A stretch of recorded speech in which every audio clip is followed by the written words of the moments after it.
Welcome to Normalize You, your place to help us redefine normal. I'll be your host and your moderator, and I'll be here to help the world understand you and to help you understand the world. I just have two questions for you. What does the word normal mean to you? And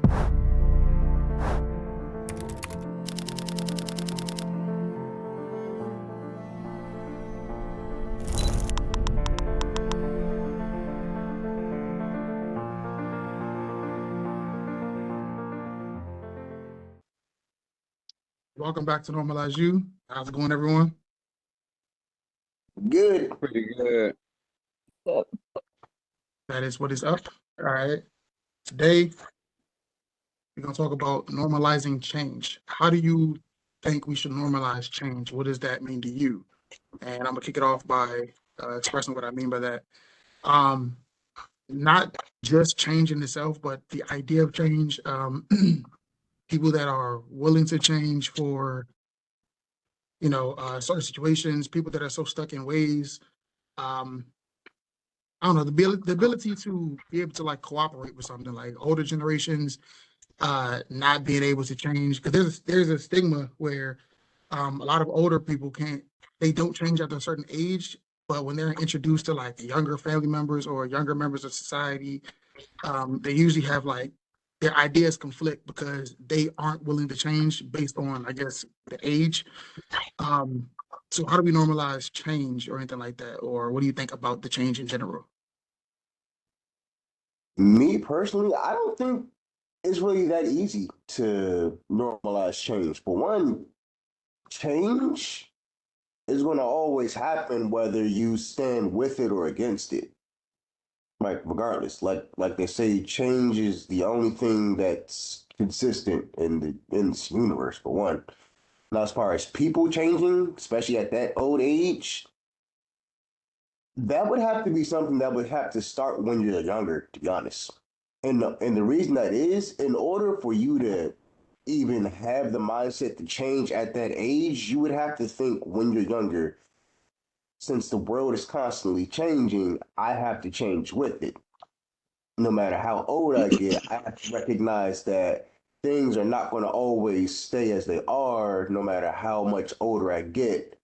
The society that I live in is going to progressively move past me. Is going to always be for a generation that's behind me. So either I change with it or I don't. It's going to be the way or not. So in order for that to happen, that's something that's going to have to happen in the mindset when you're younger. To be honest. So that would have to start with either ours or our parents' generation. To be honest with you. I don't think it has to go back that far though, because I think part of making change normal is accepting that that your way might not always be the best way. Like change is gonna happen. There's new ways to do things. There's updated ways to do things that make it more efficient, better, whatever it may be. So if you can accept that your way might not always be the best and that your way may change, and it's not always gonna be the most verified way to do something, then the acceptance of this, I guess, in the sense that you are not always gonna be right. And you can accept that, you can accept somebody telling you a different way to do something. I feel like the reason older generations and newer generations sometimes is that because the older generation can't accept that they're no longer the exact right way of how to do something. And the younger generation is just like pushing back on it.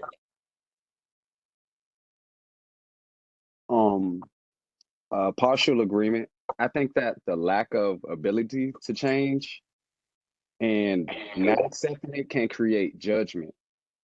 So going back to what Taylor said, it shouldn't have to go back that far to parenting because whatever behavior your parents show you should already create the change that you're learning, which fast forwards now to the saying, you're never too young to teach and never too old to learn. Yeah, Okay. because I got family members that, will be willing to learn how to use a smartphone. And I got family members that will say they already know how to do it and then they mess it up and then they call you later. So it's like, I think some of that is also some of the older generation. Excuse me. Somebody teaching them something new is taking away their independence, which is not the case. You can still be independent and change. Oh, quick question. Can y'all hear this rumbling in my background? No. It's settled. Oh, Okay, good. Because I was about to say I have my thing muted just in case. But um, let me say this, I guess, before it starts getting loud. Um, I believe a lot of the reason why people don't change is tied to fear. Same thing when it comes to life, which is what this whole platform is about. Learning how to change something, not necessarily just changing for someone or anything like that, but it's like changing for a better understanding and not necessarily changing yourself, but changing your ideals, like changing the way you accept someone else's information, someone else's lifestyle, someone else's truth, their religion, their sexual preference. Like you just grow to accept it. That because it has nothing to do with you, but back to the change as an overall perspective, it comes with fear. Like a lot of times, people get frustrated with stuff. Um, or they're afraid of how something turns out, so they just stay away from it. Whereas like same thing with like technology, um, you try to explain something to somebody that doesn't really get it, then they're like they get irritated, they get irritable, they get angry about it, all because they aren't willing to, I think it has something to do with embarrassment. They aren't willing to like learn it, so they get embarrassed by it. Um, and it goes back to a video we had a while ago where I said, the newer generation is going to learn a lot different than we are going to learn. There is some like I love math as a subject. Like that's always been one of my strong suits. But there's going to be younger generations that are going to know math, and I'm going to be here with a giant question mark on my head because I'd have no idea what they're talking about. And if I'm not willing to learn, then it's going to do nothing but frustrate me. And if I'm not willing to learn, how can I go and help them? Therefore, my advice to them about anything won't make sense because I'm then not willing to learn anything that they're trying to teach me. So we get stuck in the Stone Age. We get stuck in a particular time because we aren't willing to learn new information. So we wonder why newer generations and older generations can't get along. Is because neither one is willing to learn from the other. One thinks the other is prehistoric, so we can't learn from y'all because y'all don't know anything. But I tell younger generations every day, even myself, nothing that we do is new. It's just our turn.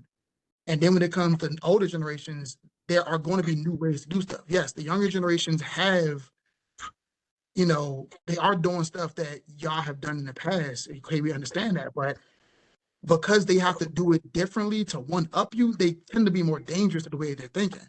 So don't just negate them all of a sudden because they're not listening to what you got to say. Learn to adapt to the way that they need to be taught so that you can teach them and y'all can coincide.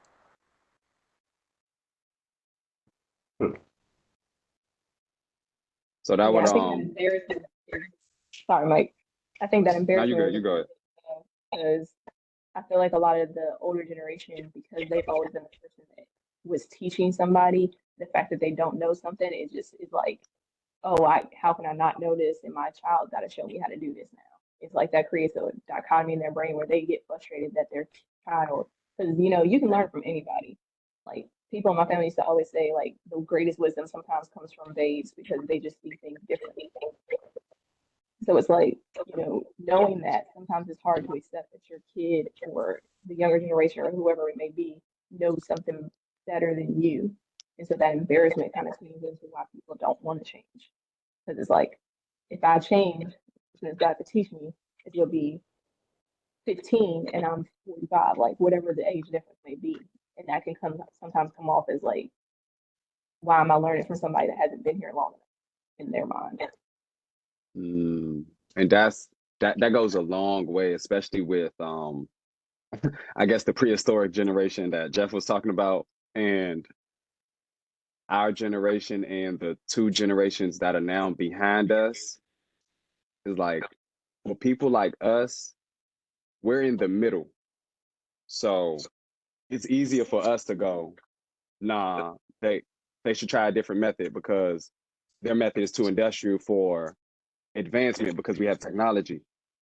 And then the generation after us is trying to rush through it because they have technology. So we'll just sit back and be like, but if you use both methods here and then the other method here, it'll all work. It's in the same context as the question, can you teach an old dog new tricks? I think the answer is yes. It's just a matter of like how much time and patience, and I don't like necessarily using the word obedient in that same manner, but like how obedient are you to following a certain rule? And even with the word obedient, let's go to that just because I said it. Let's listen to words for what they mean instead of creating our own stigma for that word. Because a lot of words we use in today's times, they aren't as offensive as people give them a meaning to be. Like the word obedient does not mean that you're completely submissive to the point where it's like everything you say is how it's going to be. No, obedient is just being able to follow directions. Like if we're in a group and I lead a team or someone in the group leads a team, we're on a hike, an expedition down some dangerous terrain, and someone in this group is the leader, and they tell me, "Hey, don't step on that rock because you're going to fall." I'm not gonna be like, and you're gonna say, "Be obedient to my rules," and then I go step on a rock because I want to be negligent, and then I fall and hurt myself tragically. So it's like just stop listening to, stop letting society create the definition of these words. Like they're dictionaries for a reason. Even in the dictionary, there's most words have multiple meanings to that one word, and they even give a sentence example so that you can get a better understanding of what that word means. It's like we create such, and I hate to overuse this word, but it's like we create such a stigma on certain things that it's like we put them in a position or in a category that they don't belong in. Like we talked about narcissism earlier, like as a small little conversation. I'm not going to bring up names of people I was talking to, but there are, it's not a good thing, but it's not a good thing nor is it a bad thing. But there are certain levels of narcissism. Like you can be somebody who's like demand all, like I demand all attention, I demand all, you know, opportunity, I demand all leadership. But it's like some people have like that lower level of narcissism where it's like they just want to be heard. They want their point matters. No matter what's going on, they're going to have their own views on it. They're going to believe what they want to believe. But it's like it's not dangerous because it doesn't like it's not all about them. That's just their way. So it's like some words aren't as negative as people give them meaning to be. But that was just a little side little quip I wanted to bring up. I think going back to what you said about, in a sense, using that word obedience, since you used it, I guess, is like as much as somebody has to have the patience, and we've talked about patience before, but as much as somebody has to have the patience to teach the different generation, whether that's old or young, the person getting taught has to be willing to receive it. And sometimes I think people forget that you're supposed to have a willingness to learn. Like, just like Darian said about, everything's always changing. So why not always learn something? Like, always be willing to learn a new concept or a new thing, even if it's just expansion of an old idea. That doesn't mean something new can't be discovered from it. And that Yeah. could go both ways. And no, not I can agree with that more on a personal level where like I'm now a cook on a military base, and I went in knowing that I'm good at cooking and I'm good at micromanaging, right? But I now have to cook in bulk and micromanage at the same time, where my bulk items has to be as fast as, say, if I was at a regular restaurant. I'm just, all right, this is a method, this is a timeline. I have to do three things at once, from like pizza, fries, to my is on the grill and throwing some chicken in the oven, or like depending on what it is. And I had to learn this through my supervisors there. I'm the only person like left to train people, which is why I'm now a lead cook, because we have a new cook who is 19 years old. But nobody in there has the patience to work with him because he's slow and he doesn't really respond fast enough. So with along with patience and obedience is like if you're not patient with yourself, it ain't no way you can be obedient to anybody, because you gotta obey yourself with your patience in order to learn something. When we're talking about people learning things too, it's like you got to recognize that everybody learns different. I know some people that I've tried to train, and it's like they train better by reading a manual I gave them, and other people are like, "Nah, I'm hands on. Even if I read all this, if I don't do it, I'm not going to learn it." So I think trying to normalize change is just normalizing the differences between us and recognizing that, okay, yeah, there's these differences, but you got to be willing to accept them and work with them and have patience to, teach each other. And that's where change can't happen because we don't do that. Yeah. Sometimes learning something new, especially when it has especially when it has something to do with change, it can be a bit difficult when it deals with having to unlearn something that you already knew. And trying to unlearn something is a lot more difficult than it is trying to learn something new because you have to think okay, yeah, don't do it that way anymore.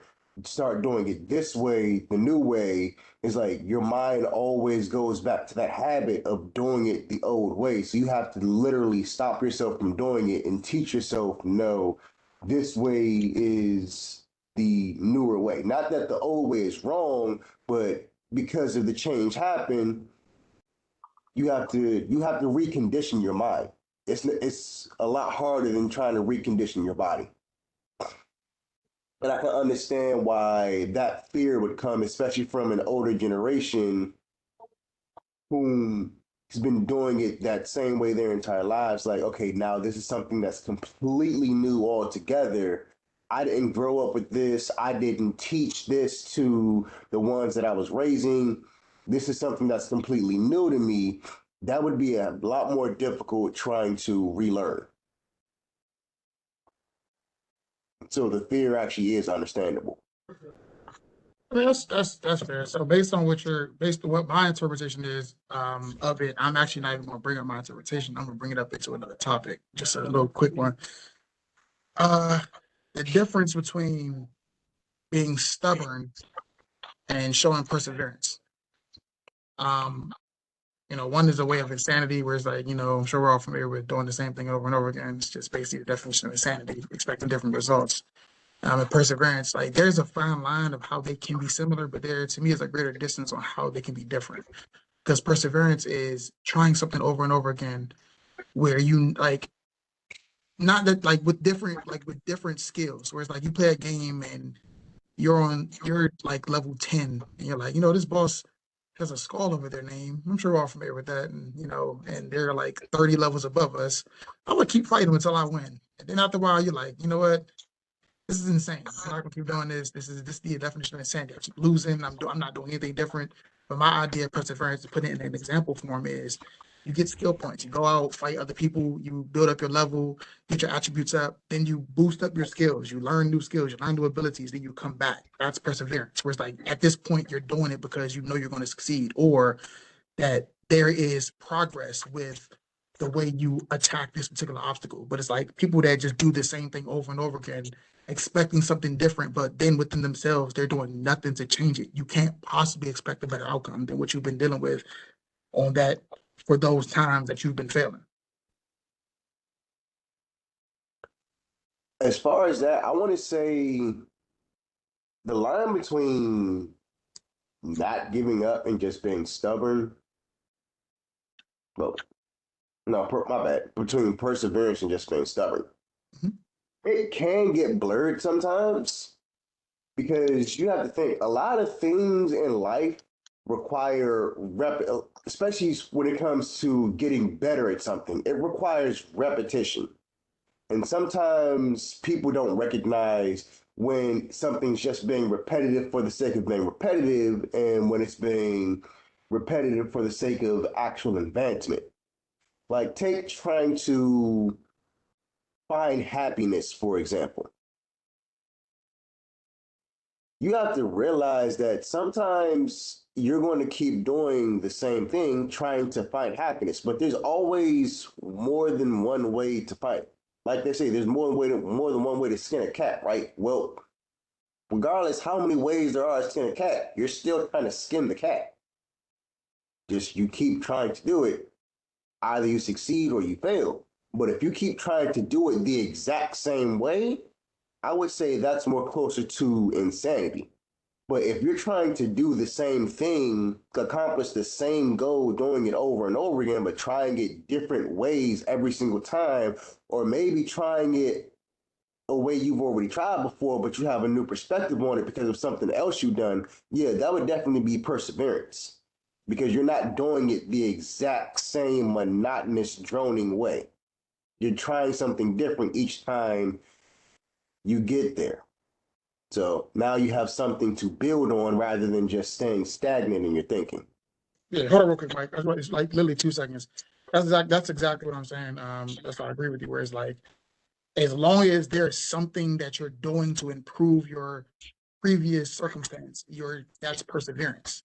You go get stronger, you do something. Like you work out, it's like, I can't make it over this, I can't make it over this obstacle. But it's like you keep fighting because you know that throughout this you're getting stronger, you're getting more determined, then you end up passing. That's perseverance. But when it comes to stubbornness, it's like you're not doing nothing different to change anything. Your mindset doesn't change, or energy doesn't change, your determination doesn't change, your skill set doesn't change.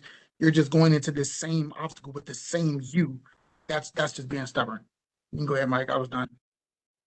Um, well, the first one is I don't really believe that a person can find happiness. You have to like you gotta create that. You gotta like happiness comes from what you already know. Like you can't learn to be happy. You gotta be like, all right, this makes me happy based off of my emotions, right? It's like sitting here, this is cool. This is cool. This is happiness for me. I can do this all day, right?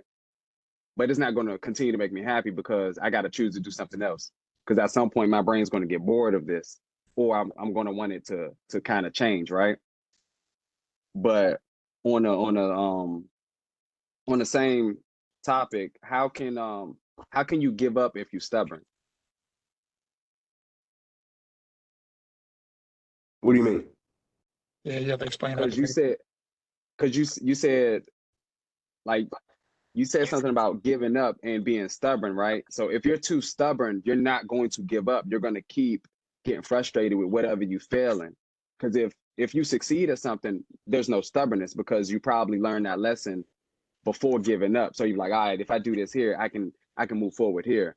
But if you're too stubborn to accept that change that you're not doing, you can't give up. You're just going to continue to be stubborn. That's why I was asking, like based off of behavior with certain Oh, things. I can answer that. You I can can answer that. give Um, I think you can in a sense still give up even though you're stubborn because by not adapting or like changing, because what we're saying is like with perseverance is like you're always Mm, changing your skill. So you can give up mm, being so stubborn that you refuse to change the skill and you just keep doing something the wrong way or a way that you know don't work, but you're refusing to change it. So you gave up on the end goal because you refuse to change the mm-hmm. method.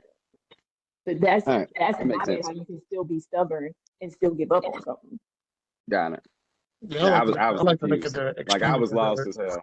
Yeah, I like to look at the extremities, That like makes sense. the danger version of it, where it's like, let's say you're trying to do something like hard, where it's like, I'm too stubborn to quit. I don't want anybody to call me a quitter. So you stubbornly try to go through an obstacle that your body literally can't handle, and then you get cardiac arrest, or you get a heart attack, or you get your blood pressure goes out of whack. It's like that's to me that's stubbornness. It's like there can be a perseverance to it. That's why I said it could be a very fine line, or it could be a bigger gap. It's all up to like how your mindset is towards it and how your skills are being increased based on the beginning of your attempt and the ability to when you either quit or when you succeed at the task.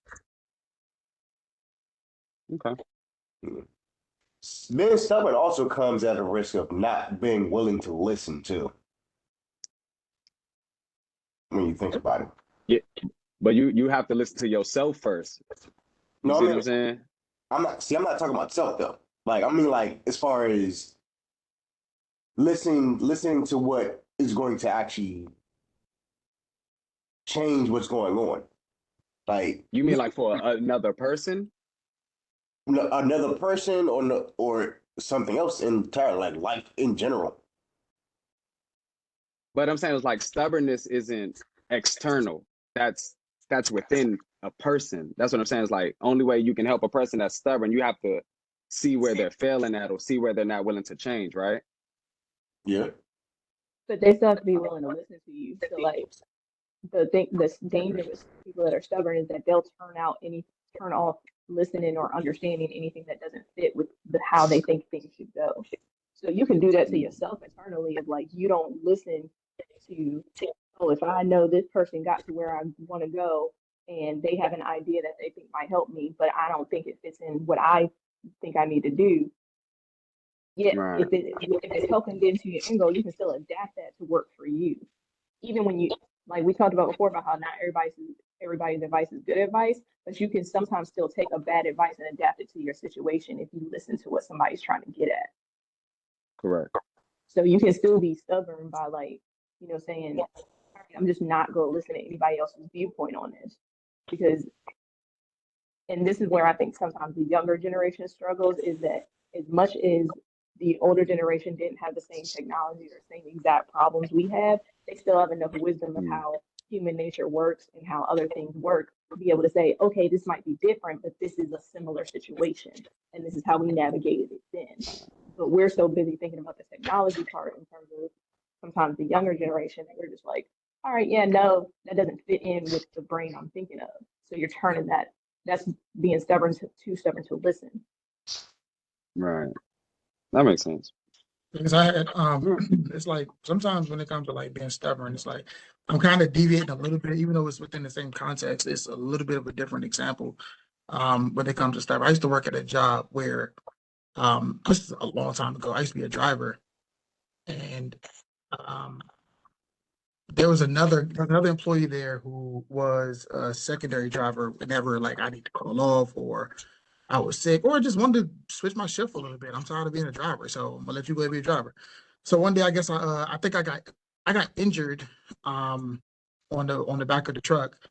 So the next day, I wasn't really trying to drive. Like even though it would be more work to do inside the building as a worker instead of a driver, it was more of a it's more concentrated. Like I know what I'm gonna do. I can get some help. But if I'm on a truck, I gotta do it by myself. So I could risk, further strain this injury.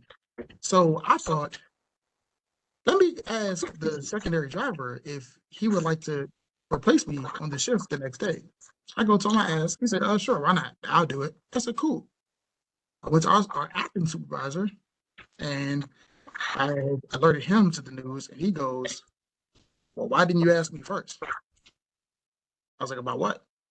About if you want the other person to be a driver. I was like, wouldn't it make more sense for me to get the person that's going to do it to agree with me first before I go to you? And he was like, no, you go to me. And I was like, the conversation lasted a lot longer. And then he started getting irate. And I was like, I started realizing like this man is really stubborn. He does not get what I'm trying to say. I wasn't giving him the job. I wasn't saying you work tomorrow, like me stay here. That's not what I was doing. I was basically saying I'm going to try to find a better way to make it so that I can already have half the work done by asking and switching the shift done before I bring it to your attention. But he was so stuck in I'm a leader type. I don't want anybody dictating anything other than me. I'm in control of all the rules here. That he's like he was not listening to nothing I had to say. And at the end of the day, I ended up just not being there. Not to rain down anybody's parade, but I think that job's going bankrupt, and I'm at another company doing what I was supposed to be doing there. So that's why I was like, it's kind of weird. Like people, it's like your stubbornness can get you in a lot of trouble, and it's like just stop going into conversations or even conflicts or don't go into any situation with your mind already like pre arranged for what's to be said because you don't know. That's why I tell people all the time. It's like even when it comes to arguments and stuff. If I say something to you like whether I have a disagreement and I let's just say I begin to argue, whatever. If I'm saying something to you and before I even get a chance to finish, you already have a response, you couldn't have possibly been listening to me. It's impossible. Yeah. So that's where a level of stubbornness where I said that could be dangerous because you could be blocking information that could be vital to what you need the information for.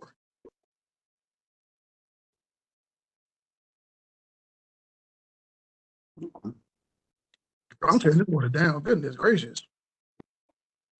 Bro, I thought it was just me, bro. I'm already down to my second bottle. I start off this on full. Look around, man. Jeff stubborn. He can't stop drinking water. He a fish. Hey, that's perseverance. I'm trying to get to the bottom. I gotta go.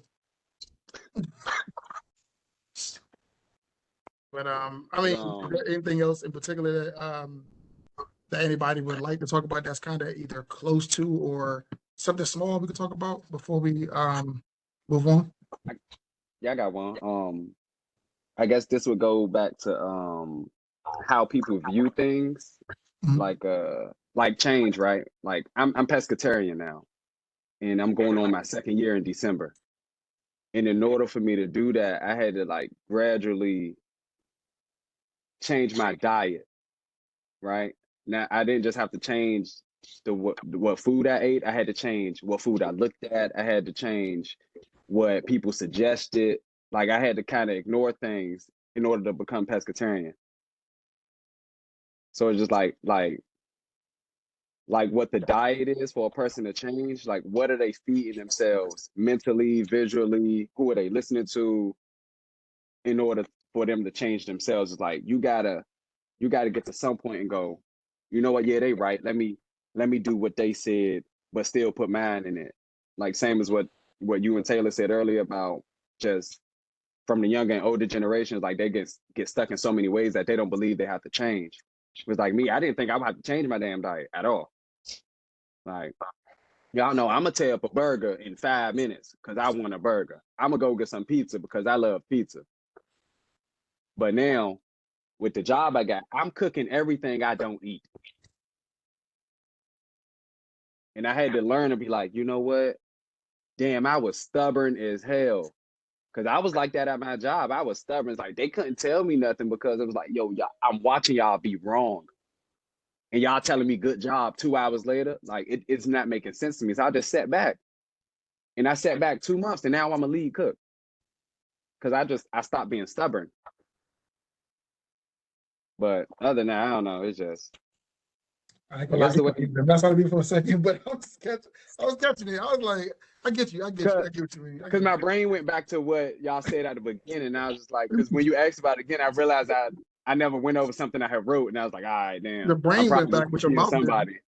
somebody. Yeah,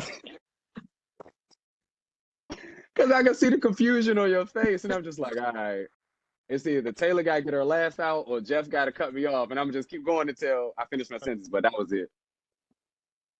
I'm turning this water up. But no, at the end of the day, that was cool. It's actually hilarious because right before you had mentioned what you were mentioning about your being a pest or whatever, I was about to say I was about to bring up the next topic, and the next topic would have been validation. People that have to announce their donuts so people accept them. So we're gonna leave on that note. That would have been a horrible transition. So I'll leave on that note. This has been another episode of Normalize You, and we out.